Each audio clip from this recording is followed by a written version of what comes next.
बहुत समय पहले हिमालय की शांत वादियों में एक प्राचीन आश्रम था। एक ऋषि अर्नव रहते थे। ऐसे ऋषि जिनकी आंखों में करुणा थी और मन में ब्रह्म ज्ञान। उनके पास मंत्रों, औषधियों और मन की शक्ति को समझने की अद्भुत क्षमता थी।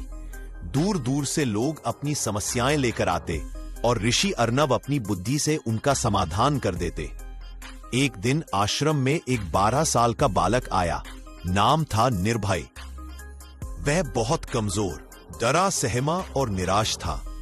उसके पिता का देहांत हो चुका था और मां गंभीर रूप से बीमार थी। गांव वाले कहते थे कि यह बच्चा अशुभ है, इसलिए कोई उसकी मदद नहीं करता था। निर्भय ने कांपती आवाज में कहा, ऋषिवर, मुझे भी बलवान बनना है, मगर मैं डर जाता हूं, हार मान लेता हूं। ऋषि अर्नव मुस्कुराए, बेटा, मन जितना कमजोर दिखता है उतना होता नहीं, उसे बस दिशा चाहिए। उन्होंने निर्भय को अपने आश्रम में रुकने का आदेश दिया। अगली सुबह सूरज उगा तो ऋषि ने उसे पहला पाठ दिया। डर से भागो मत, उसका सामना करो। निर्भय को गहरे जंगल में भेजा गया, जहां अंधेरा और अजीब आवाजें थीं।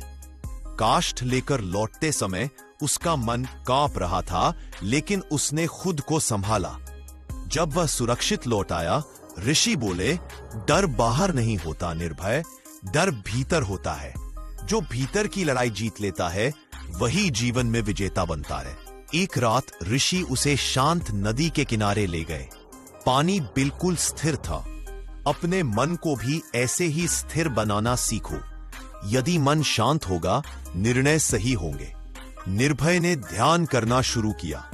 पहले उसे कुछ समझ नहीं आता था, पर ऋषि की शिक्षा से उसका मन साफ होने लगा। उसने कई हफ्तों तक ध्यान, योग, मंत्र साधना और कर्म की शिक्षा ली। धीरे धीरे निर्भय बदल रहा था। उसके चेहरे पर आत्मविश्वास दिखने लगा।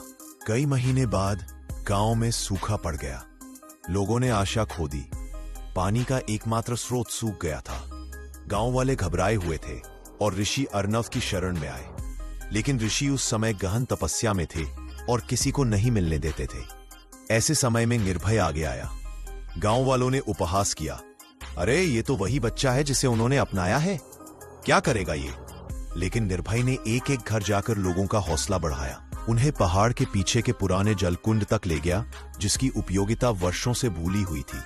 वह खुद रात भर मेहनत करके रास्ते की झाड़ियां साफ करने लगा। 2 दिन बाद जब बारिश आई, निर्भय ने गांव वालों को इकट्ठा किया, तालाब का बांध मजबूत कराया और सबको सहयोग करवाया। गांव बच गया। साधना पूरी करके जब ऋषि बाहर आए और उन्होंने यह सब देखा, तो निर्भय को अपने पास बुलाया। उन्होंने उसके सिर पर हाथ रखा और बोले, जहां कभी तुमको लोग अशुभ कहते थे, आज वही लोग तुम पर गर्व कर रहे हैं। तुमने सिद्ध कर दिया कि जन्म भाग्य तय नहीं करता, कर्म करते हैं। उन्होंने उसे निर्भय वीर की उपाधि दी और आश्रम के दार्शनिक ग्रंथों का रक्षक बनाया। कुछ वर्षों बाद निर्भय बड़ा हुआ और एक महान शिक्षक बन गया। वह उसी गांव में एक गुरुकुल खोलकर बच्चों को यही सिखाता, डर से मत भागो, दिमाग को शांत रखो, कर्म करते जाओ, दूसरों की मदद करो। लोग उसे दूसरा ऋषि अर्नव कहने लगे।